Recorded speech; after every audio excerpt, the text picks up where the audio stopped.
Hello friends, Shashi Agrawal channel के अंदर मैं doctor Shashi Agrawal welcome you all.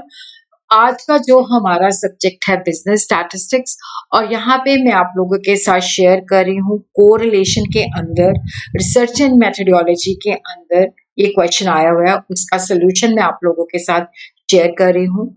ये क्वेश्चन जो है मुझे स्टूडेंट ने भेजा है, तो ये बिजनेस जो रिसर्च एंड मेथोडोलॉजी एमबीए का सेकंड सेम का पेपर है और क्वेश्चन नंबर 6 है। यहाँ पे मैंने स्टेटमेंट भी दी है और उसका मैं सोल्यूशन आप लोगों के साथ शेयर कर रही हूँ। अगर आपको मेरा ये एफर्ट सही लगता है तो इस वीडियो को लाइक कीजिए, शेयर कीजिए और मेरे चैनल शशि अग्रवाल को सब्सक्राइब कीजिए अगर आपने नहीं किया हुआ। तो सबसे पहले हम देखते हैं कि ये हमारे पास क्वेश्चन है, from the following data calculate Karl Pearson's coefficient of correlation between age and blindness. तो यहाँ पे हम देखते हैं कि एज और ब्लाइंडनेस के बीच में हमने कोरिलेशन कार्ल पियर्सन का कोएफिशिएंट ऑफ कोरिलेशन मेथड से ढूंढना है। तो एज जो है दैट इज दी एक्स और यहाँ पे जो ब्लाइंड्स है वो y है।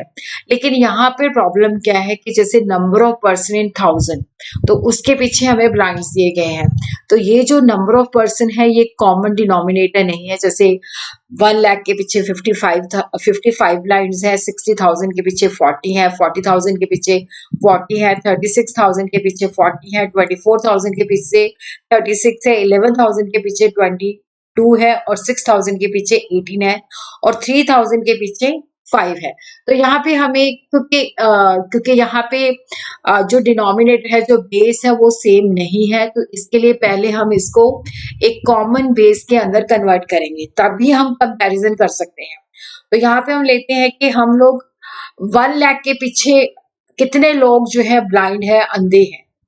तो फर्स्ट फिगर क्योंकि 1 लाख के पीछे 55 भी दिया हुआ है तो वहां पे हमें उसको चेंज करने की आवश्यकता नहीं है। सेकंड फिगर जो है दैट इज आउट ऑफ 60,000 और 60,000 के पीछे जो हमारे पास नंबर ऑफ ब्लाइंड है वो है 40। तो एक के पीछे कितना है, 40 डिवाइडेड बाय 60,000 और यहाँ पे 1 लाख के पीछे कितना है, तो ये 4 जीरो इसके साथ कट हो जाएंगे। तो यहाँ पे हमारे पास 400 डिवाइडेड बाय 6, तो ये आ जाता है 66.667। तो यहाँ पे मैं पॉइंट, यहाँ पे गलती से कोमा डाला हुआ था वो मैंने सही कर दिया है। तो ये हमारे पास आ जाता है 66.667। तो इसको हम राउंड ऑफ करके कर सकते हैं 67। उसी तरह हमारे पास जो थर्ड फिगर है, out of 40,000 person number of blind जो हमें गिवन है स्टेटमेंट के अंदर 40 है, तो 1 लाख के पीछे ये 100 हो जाएंगे। फोर्थ फिगर जो है 36,000 के पीछे 40 है और 1 लाख के पीछे ये अगेन हमने इसको अप्रोक्सीमेटली 111 ले लिया है। फिफ्थ के पीछे 24,000 के पीछे 36 है सॉरी, तो 1 लाख के पीछे ये 150 है। उसी तरह 11,000 के पीछे 22 है और 1 लाख के पीछे ये 200 आ जाता है। और उसी तरह सेवेंथ फिगर जो है out of 6,000 number of blind जो है 18 है और 1 लाख के पीछे ये 300 आ जाता है। और उसी तरह जो हमारी लास्ट फिगर है 3,000 के पीछे 5 है, तो यहाँ पे हमारा अप्रोक्सीमेटली 1 लाख के पीछे ये 167 आ जाता है। तो इस तरह से हमने इसको जो है यहाँ पे, क्योंकि अब हमारा नंबर ऑफ ब्लाइंड जो है पर, यहाँ पे आप लिख सकते हो, मैंने लिखा नहीं है, नंबर ऑफ ब्लाइंड पर्सन पर 1 लाख। और यहाँ पे एज जो है दैट इज दी एक्स, तो इसको हमने मिड वैल्यू के अंदर कन्वर्ट कर लेना है। Lower limit plus upper limit divided by 2, 0 plus 10 divided by 2 तो 5 आ जाती है। तो यहाँ पे हमने हर क्लास इंटरवल की जो मिड वैल्यू है वो कैलकुलेट कर ली है और यहाँ पे ये हमारा एक्स है और ये हमारा वाई है। ये नंबर ऑफ ब्लाइंड आपने लिख देना है यहाँ पे पर लाख के पीछे।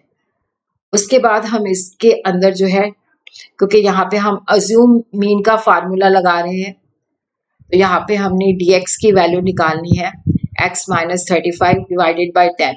तो यहाँ पे 5, क्योंकि ये हमने 35 जो है अज्यूम मीन लिया है, तो x माइनस 8, तो यहाँ पे 5 माइनस 35, तो ये आ जाता है माइनस 30। यहाँ पे हमने माइनस को शो करना है, फिर इसको हमने 10 से डिवाइड कर दिया तो ये -3।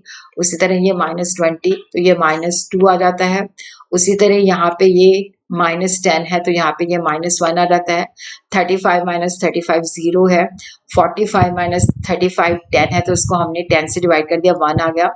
20 को हमने 2 से डिवाइड कर दिया, तो इस तरह से हमने कैलकुलेट कर लिया। देखो यहाँ पे हमने 10 से इसलिए डिवाइड किया, यहाँ पे जब हमने x माइनस ए निकाला है तो सबके अंदर जो कॉमन फैक्टर था उसको हम 10 से डिवाइड कर सकते थे, इसलिए हमने 10 से डिवाइड करके, क्योंकि उससे हमारा जो कैलकुलेशन वर्क है वो इजी हो जाता है।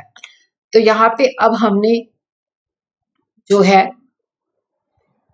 तो एज जो है हमारी x है, ये हमने मेरी वैल्यू कैलकुलेट किए हुए हैं, और dx की वैल्यू मैंने आपको प्रीवियस स्लाइड के अंदर बताई दी है। अब हमने dx का स्क्वायर कर लेना है।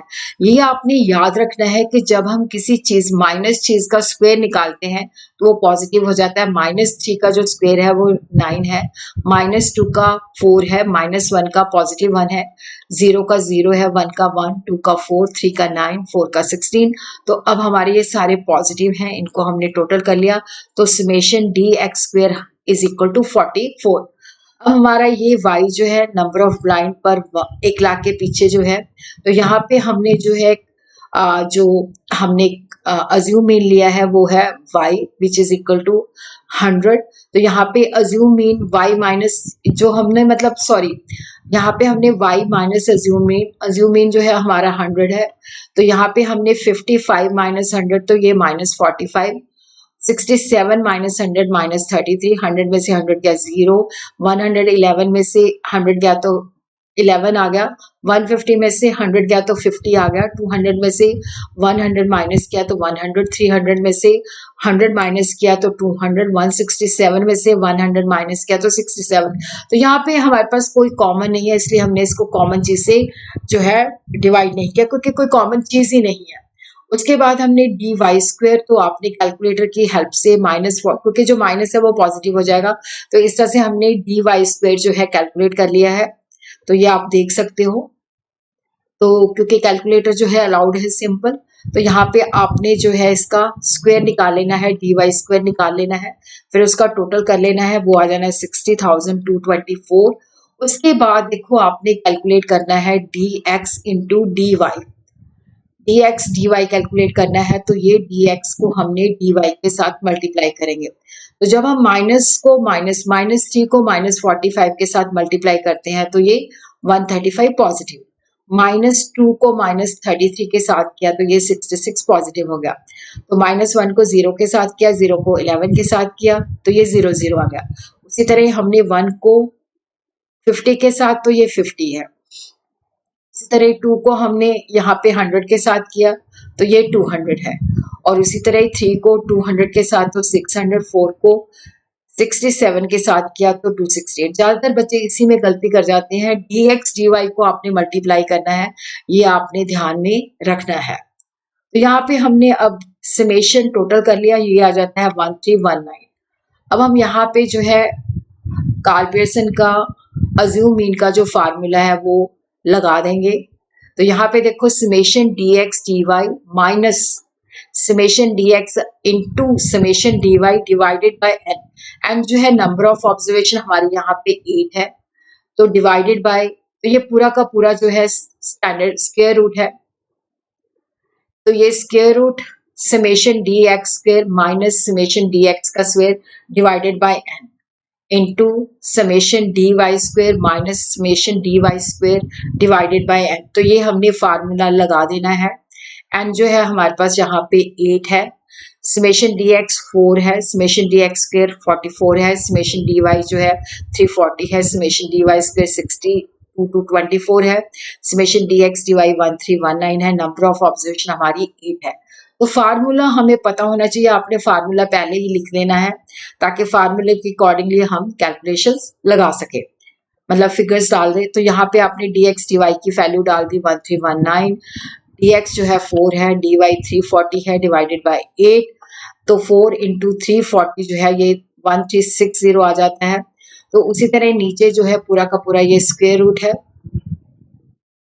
तो यहाँ पे हमने वहां पे वैल्यू लगा दी, समेशन dx स्क्वायर 44 है, और यहाँ पे देखो जो dx का समेशन है उसका ही होल स्क्वायर था 16, और नीचे उसको n से डिवाइड कर दिया। उसी तरह हमने समेशन जो dy स्क्वायर है उसकी वैल्यू डाल दी, फिर उसके बाद हमने जो समेशन d का होल स्क्वायर निकाल लिया उसको 8 से डिवाइड कर दिया।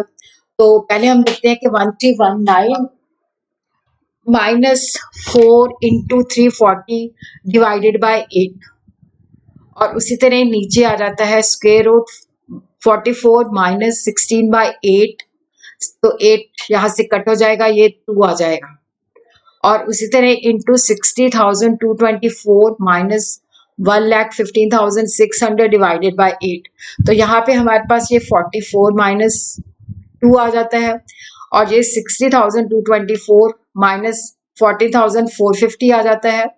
तो 1319 के अंदर से हमने क्योंकि 1360 को जब हमने 8 से डिवाइड किया तो ये 170 आ जाता है, तो 170 हमने इसमें से माइनस कर दिया तो ये 1149 आ जाता है और उसी तरह यहाँ पे हमारे पास 42 इंटू 45,774 आ जाता है।